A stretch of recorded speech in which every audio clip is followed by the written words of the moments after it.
Chair, members of the commission, it's good to see all of you. Good to see all of you healthy too. It's a task these days. I'm going to go over the reasons why the Upper Magnolia property is important to us from a job creation and capital investment purpose. I am going to use a presentation that Chairman Winslow has been using in the past two community meetings, as well as some additional slides that I've put in place. I'm going to try to address some of the comments we've heard as we go through the community meetings as well. First, though, I thought I would remind everyone, you've seen this presentation before as part of your orientation, of the target marketing sectors that we chase on a regular basis for the county. We do this because they represent the capital investment and the job creation that the county would like to have. We do this because we have the talent in Chesterfield County to supply these industries. We have generally, from the county standpoint, a great location on the eastern seaboard, midway through the north and the south. For all of those reasons, we are highly competitive in these sectors. They are also the sectors that the region chases and the state at large. So these are the lists of projects and sectors that we, on a regular basis, seek to encourage to expand or come to the county. I think also, why? I think I need to start with something very simple. My department, Chesterfield Economic Development, is charged by the Board of Supervisors to create commercial capital investment. We are the revenue side generators. Our job is to increase the commercial capital investment in the county in order that the county can continue to deliver the highest quality services possible. We are also charged with creating quality jobs so the citizens of Chesterfield County can be gainfully employed and improve their quality of life in their community. Those are the two primary goals of our department. The Board of Supervisors on a regular basis meets with us and discusses what are the things we can do to encourage those two goals to be accomplished. Early on, when this board took over, we had an orientation, we talked about it, and what is the single largest threat to us being successful in this, and it's the lack of product. The county does not have any available buildings or sites of any substantial size that we have to market. That is simply the most critical issue we have. We have, although talent is tight, we have talent. We have a location and a community that people want to come and live in. So we can bring the talent. We have location, we have the utilities, we have the investment system and the incentives to compete on a worldwide basis. What we don't have is the size product we need to compete for some of the highest quality jobs and capital investment that the nation is going to see over the next 10 to 20 years. So with that, I will move to the next. So why is Upper Magnolia important? The board purchased Upper Magnolia to acquire property for the schools, to lower the number of residential units that can be provided in that density, to a lower density for the Upper Magnolia case, and to allow the county to best control this important piece of property, create a large acreage economic development site, and improve the road infrastructure in the area. When Mr. Gillies talks about Upper Magnolia East, and he'll talk about the schools and the road improvements, but I will focus particularly on the large economic development sites in the county. The vision for the property is to find the highest quality job creators and capital investment partners we can to create a technology village with partnerships to improve the quality of life for the county and the citizens that live in it. We are focused on clean, quiet, limited visual impacts and lower truck volumes. We have removed, how many total? Over 200 uses. We've removed over 200 uses out of this case and are requesting only 8 uses. Logistics, not one of them. I'm gonna go through some examples of what we would be trying to attract to this acreage. The first one here is a pharmaceutical. The average, the mean average wage for Chesterfield County is just about $53,000 a year. We are seeking jobs that pay more than that. We don't incentivize jobs that pay less than the average prevailing wage. So when you're looking at pharmaceuticals, you're looking at $74,250. This is an example of a SWAM business in Pleasant Prairie where they make injectables, i.e. things that are put into a syringe and then injected into the body. I think this is a particularly interesting one. It's important to, we have heard comments that manufacturing is automating, and this will be filled up with empty buildings with no jobs because manufacturers not creating jobs anymore. It's moving to automation. Part of that's true. Automation, manufacturers have been automating for the past 20 years. They are extremely in the mood to automate now as the labor gets tight and as the cost of labor goes up. But luckily enough, all that automation has to be programmed, cared for, loved, cleaned, moved, repaired, and replaced and redesigned. So what is being created by manufacturing is no longer line jobs, but sophisticated jobs requiring training and technology in order to keep the automation running and to design that automation and make it more efficient on a daily basis.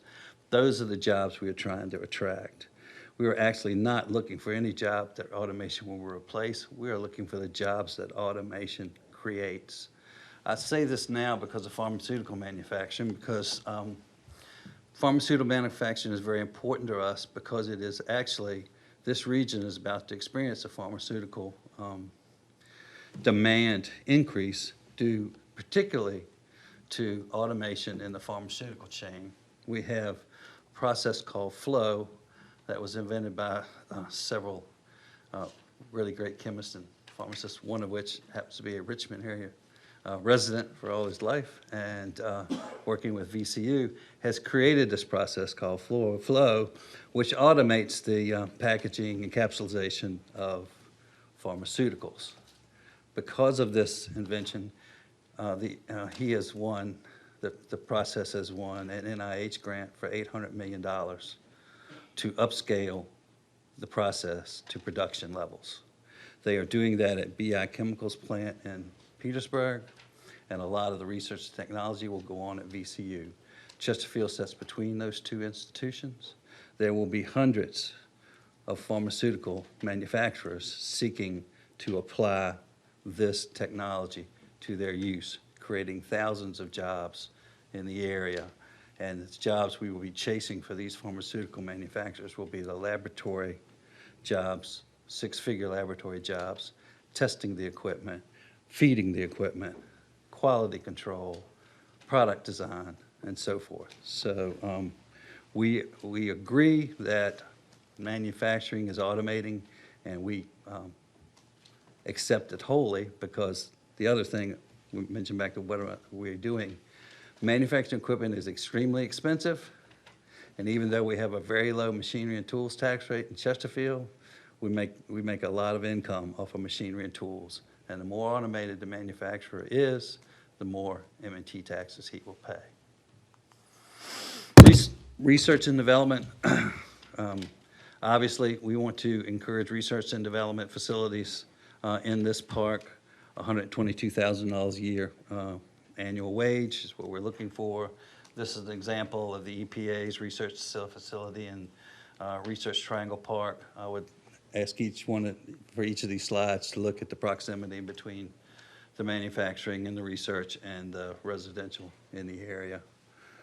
It is, in all these cases, closer than what we are proposing in Upper Magnolia. Engineering services, we identified the engineering services office isn't allowed use in one of the eights. Engineering services as well as other white-collar jobs are of interest to us with an average wage of $89,000 a year. We identified the Timmons who are in the boulders. And as this planning commission knows very well, because they've rezoned two pieces of property across the street from this office for residential use.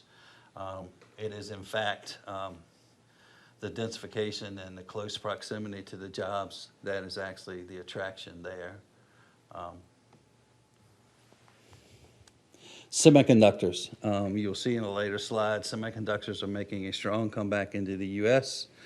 because we do not want to be dependent upon foreign supply, and we do not want to be dependent upon the logistics system it takes to get that foreign supply to us and causing the shortages.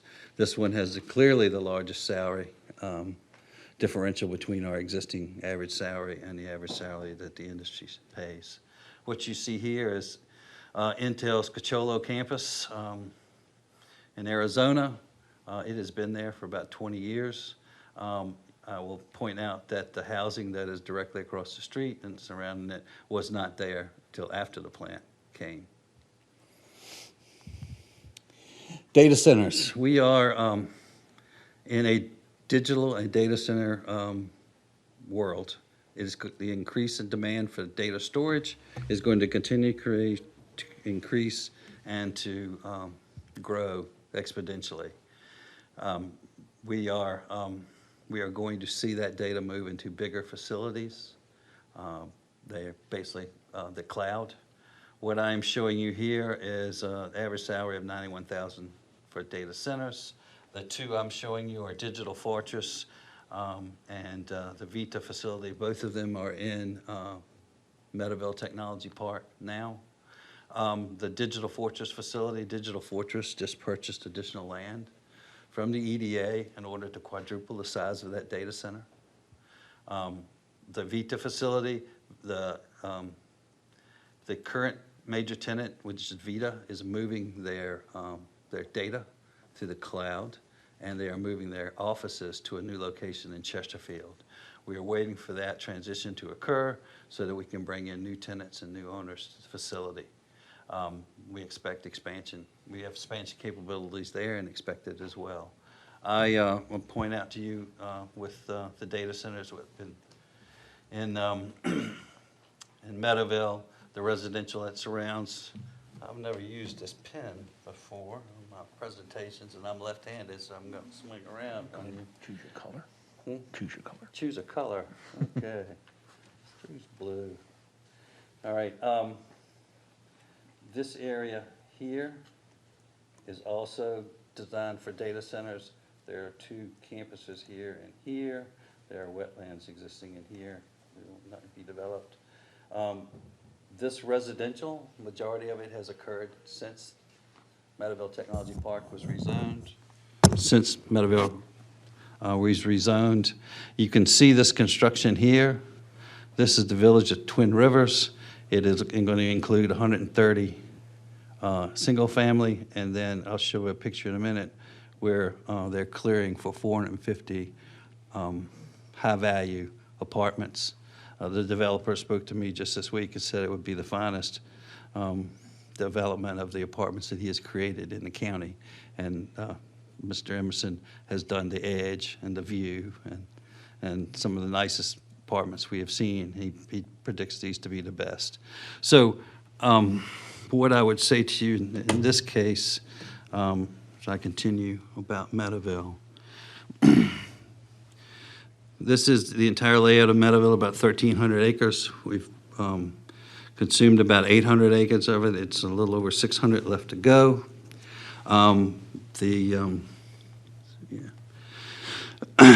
The largest parcel is north of Meadowville Technology Parkway, is about 340 acres. 304 of it is usable. It represents the only site in the county above 250 acres contiguous. I've explained the site here for the site here for additional data centers. Then we have 2 remaining sites for manufacturing and an office corridor along here. It has been said that the comments are that how can we consider Meadowville a success? Because it's taken 20-some years to develop it. It is, in fact, the fact that it's taken 20 years to develop it that makes it such a success. The county purchased Meadowville for $15.5 million. Land sales thus far have accumulated $25.2 million. And we have approximately 600 acres left to sell. The industries in Meadowville Technology Park employ over 3,500 people and pay a tax of annual taxes of about $3.3 million a year. That's equivalent to 1 penny on the tax rate. Should they not be here in order to have the revenue that we take in on an annual basis, the tax rate would be 1 penny higher. So the revenue from this facility is equal to 1 penny. The reason it has taken 20 years, the reason it's taken 20 years is the county's board of supervisors is extremely particular about who gets to go in here. We have turned down far more projects in Meadowville than we have accepted. Our goals, and unlike a private developer, and this is important, a private developer is going to develop a piece of property. He's going to sell it as fast as he can sell it for as high as he can sell it. He doesn't care what goes in it. He doesn't care what the jobs it creates. He doesn't care if it creates any jobs. If he can get what he wants for it as quick as possible, he's going to do that. That is not the goal that the board has for Meadowville or will have for Upper Magnolia West. The goal is to create the highest quality jobs we possibly can and to get the maximum tax density per acre for every acre that we sell. So what we have done over the years is turn people down or move them to other locations in the county where it was more appropriate. It has acted as an attractant to bring a lot of jobs that did not land here but landed in the county or somewhere in the region. We could, with the demand we have right now, if we wanted to put logistics facilities in here, we could sell the remaining. This is one of the highest priced pieces of industrial property in the county at $100,000 an acre. We could sell every acre of it in the next 6 months if we wanted to fill it up with warehouses and distribution. It's just that simple. We do not want to do that. That's not the capital investment or the jobs that we want to continue to create here. At this point, we're going to transition to a time lapse of Meadowville from the purchase in 1994 until today. It runs rather quick.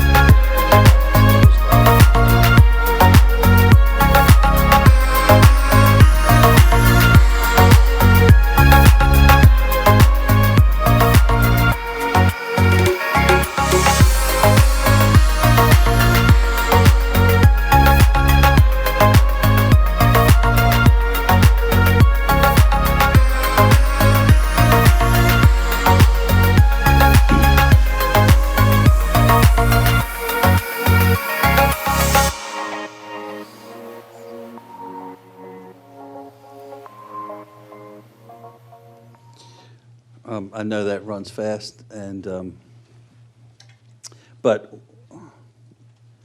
you've seen as we have improved the infrastructure, as the projects have gone in, you've also seen continuation since 1994, the increased residential development that has surrounded the park. It has been suggested that the manufacturing would be detrimental to the prices of residential in an area in which it is adjacent to, and then encroachment shouldn't be allowed. What we have seen in the history of Meadowville and the history of several other sites in Chesterfield, as well as the projects we just showed you, it's actually the residential that's encroaching on the already zoned manufacturing. It's actually the reverse. We propose to develop a project that will be compatible with residential development of the highest quality and constituent services associated, and the demand created by the park will increase the opportunity for constituent services like entertainment restaurants and shopping. I just spoke to you about the income and the job creation of Meadowville. This is a long-term generational project. Meadowville is. Upper Magnolia West would be the same. This is the table now. I'm going to move away from that into the basic need and where we are. The interim president of Virginia Economic Development Partnership had this quote in a presentation that he gave to the legislature and others in order to put in the budget significant funds to create and improve manufacturing sites in Virginia because of the loss of these direct jobs and $75 billion in capital investment, because we haven't had the sites and buildings to be able to. Jason will be here to talk to the Board of Supervisors during their work session to talk directly about this demand. In that 42,000 jobs and $75 billion in CapEx were these projects listed here. You can see we have highlighted the semiconductor projects that we would like to go after. These projects will continue. We'll continue to see these projects over the next 10 to 20 years. Projects of this type. We are a county with the right property, with the right piece of property, and with the right partners in the state, the federal government. We can compete with anybody for projects like this. This shows you that 81 projects since 2015 have needed 200 acres or more. The majority of those projects, 22 billion and 38,000 of those jobs I just referenced earlier slide, were on sites of 250 acres or more. This shows you the number of sites. It represents 51% of the jobs and 78% of the capital investment that the state would see are on sites that are larger than 250 contiguous. So it is extremely important to them to get this. I don't know that you guys can see this very well, but it shows that Chesterfield County currently has 340 acres in Meadowville, 304 of it usable, and 178 acres in James River Industrial Center, Zone 3 are the only sites above 100 acres that are available currently in the county. Where are we? And I'm going to talk to you about the Virginia Business Ready Sites Program tier system. It's one of the things we use to evaluate the sites around the county that we evaluated for possible use for manufacturing technology village. The board has identified the raw land and taken control over it. So we are at tier 2 at this point. Getting through the rezoning process would bring us to tier 3. We will move, should we be successful in rezoning the property, we will move quickly to get to tier 4 and 5, and the transportation department and the utilities department will talk to you guys in a little bit about the infrastructure that's needed for us to accomplish this task in detail. With those proffers, comes our need to install that infrastructure in order to be competitive as a site. So not only they are proffers, they are part of bringing the product to fruition in order to make it a viable entity for development. Why? One of the questions that I received from Plan Commission member, from a citizen, was who's going to pay for this infrastructure? The infrastructure is going to be paid for in similar manner of Meadowville and the other projects that we've run. Sales of the land inside the park go back into paying for the infrastructure. County funds would be used for implementing the infrastructure. State funds, federal funds, company investment, all of those things are sources for the infrastructure that we would have to install in order to make this park a 4 or a 5. You can see the smart scale statement here. Economic development is one of the key issues in smart scale. So that's transportation money that we would apply for and try to get through the state and federal government. The Virginia Ready Sites Program. There is about $170 million proposed in the current budget to help communities get the infrastructure in place and do the studies necessary to position the property for sale. We want to be part of that. We want to get part of that funding. I don't know if you guys watched the governor's speech yesterday, but he went all in on that funding and declared that we would be in full competition as a state for projects like this, and he was going to include the funds, if not increase them. So the state is prepared to put their money where their mouth is. They are no longer going to throw up their hands and say we don't have any sites. They're going to work with us to create sites. They are looking for communities that have the ability to partner with them to create these sites, that are located in an area where the talent wants to live and is going to grow, and has a utility backbone infrastructure that can supply these sites of this size. I think that completes. I'm happy to answer any questions. Another question that was posed was about there are quite a few streams on this piece of property. They are protected wetlands and with RPAs. We are currently delineating all of that right now. We are confident that we can develop large-scale pads in between those streams, multiple pads, that will compete very well for the projects that we expect to see. Once again, this is a long-term investment by the county for creation of jobs and capital investment in the future. How long will it take? It will take us 3 to 5 years to get the infrastructure in place to where it is ready to be installed in 12 to 18 months. It's our intent to be the first request through Smart Scale or Business Ready Sites would be to construct 2 lanes of the Powhite Parkway from Hull Street to the site as one of the first infrastructure projects that we would like to accomplish for this park. We would then follow it up with the extension and enlargement of the water and sewer capacity to the property. We'll be seeking assistance from the state and whoever else will give it to us to accomplish the infrastructure development, provided the property is zoned. Should the property not be zoned, we won't pursue any of that. Questions? Any of the members of the commission have any questions? Yes, Mr. Petrosky. Thank you, Commissioner Owens. So Garrett, thank you for that presentation. Sure.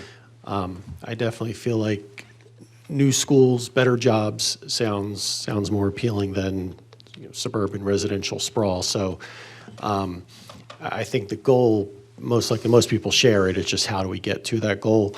And I know we're going to hear more information. But the one question I had while you're still up here is for the Meadowville Technology Park and the amount of acreage for the businesses there, how does that amount of acreage compare to the potential amount of acreage in Upper Magnolia for the business piece, aside from the schools and everything else that's going to go in there? Meadowville was 1,300 acres total and ended up a little over 900 usable. Magnolia West is about 1,700 acres. I asked the engineers to try to give me a maximum usable today, but they're still working on that. We're expecting that to be more like the 1,200 to 1,300 usable out of the 1,700. Okay. So without knowing the exact numbers yet, it's fair to say it will be more than what Meadowville. It will be bigger, yes, sir. Thank you. Other commissioners with questions? I had one question about the infrastructure. You mentioned that you're planning on doing the Powhite Parkway extension from Hull Street to the site. Are there conditions in that get that put in place before any construction begins on this? And what are the plans for the remainder of that? Because one of the things mentioned at some of the community meetings having to do with this project is to extend the Powhite from its existence all the way to Hull Street. And I think one of the fears that the community is going to have is that this infrastructure will get created from Hull Street to the site, and then we end up with this missing middle, and we're still left with the traffic issues on Hull Street. You will hear from Transportation on the phasing plan to complete the Powhite. The Phase 1, 2 lanes from Hull Street to the site. The main purpose of that is to enable us to construct on the site without impacting the back or secondary roads in the area like Duval or Otterdale or Westerly. That's the purpose of that, to get to the site and get on the site. As the site develops, more of the road has to be developed, more of the improvements in the infrastructure for the transportation system have to be developed.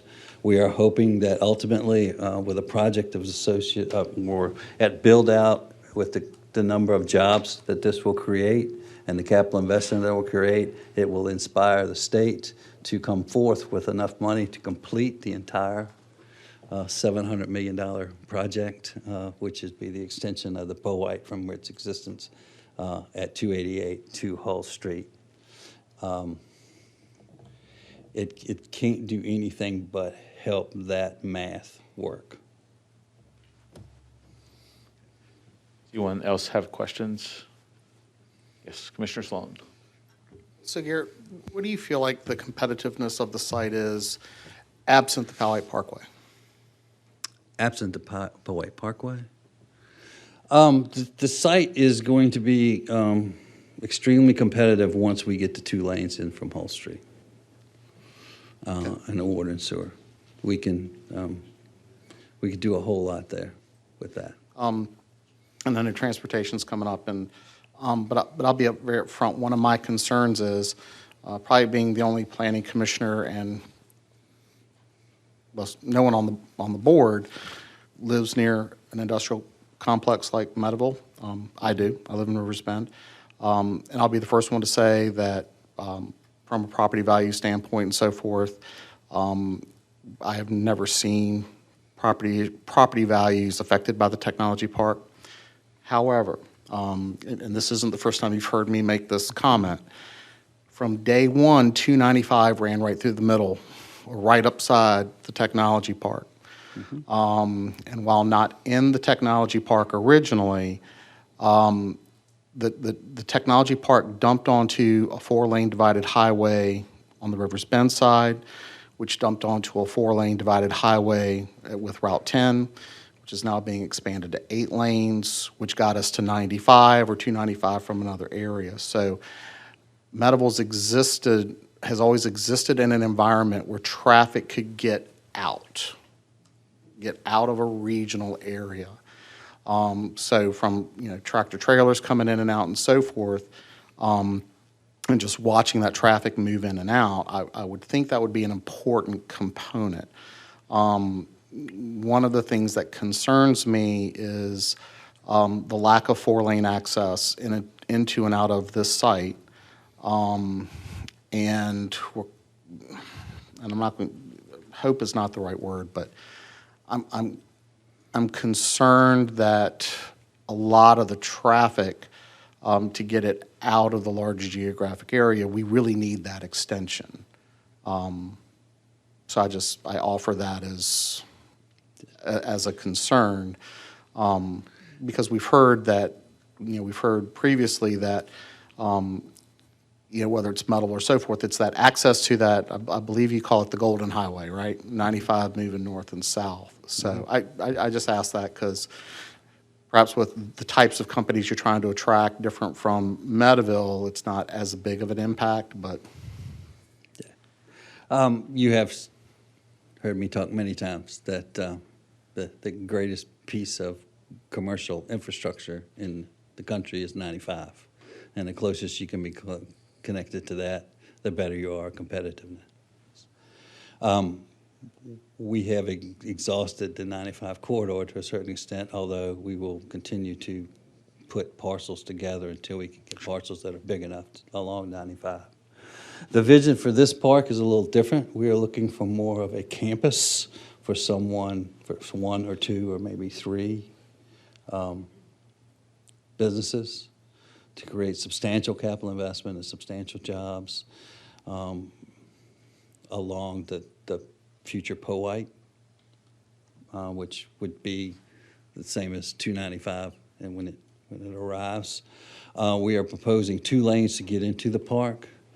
Transportation will be up here to talk to you about all the other things they're going to require to be done as the park expands and grows. That 2-lane highway would only serve the park initially, and then it would connect to the Hull Street, which is a 4-lane divided highway. Not that the traffic is very good on Hull Street. This would somewhat be a reverse commute, but I think the Transportation Department has done an exhaustive transportation plan for this area and study, and we are in agreement with all of the proffers and conditions that they have placed on the project from a transportation standpoint. Okay. Mr. Chair, if I may just ask a couple more questions. Thank you. So additionally, I was referring back to a lot of the proffer conditions that were put in place on the Matoaca mega site. And in looking through those, there was language in those proffers that would allow for some small ancillary uses, to allow for, perhaps a restaurant on campus, those types of things. Do you feel that the proffer should be modified to consider those kind of things as well? It was decided through planning and the board to limit the uses to the 8 in order to make this a simple and straightforward case. We are certainly not opposed to some commercial uses inside the facility, inside the west rezoning. It makes sense that there would be things like that serving the campuses that I just described. We are not opposed to that as the EDA. Okay. I'm good for now, Mr. Chair. Thank you. Do we have any other questions for the EDA? Thank you very much, Mr. Hart.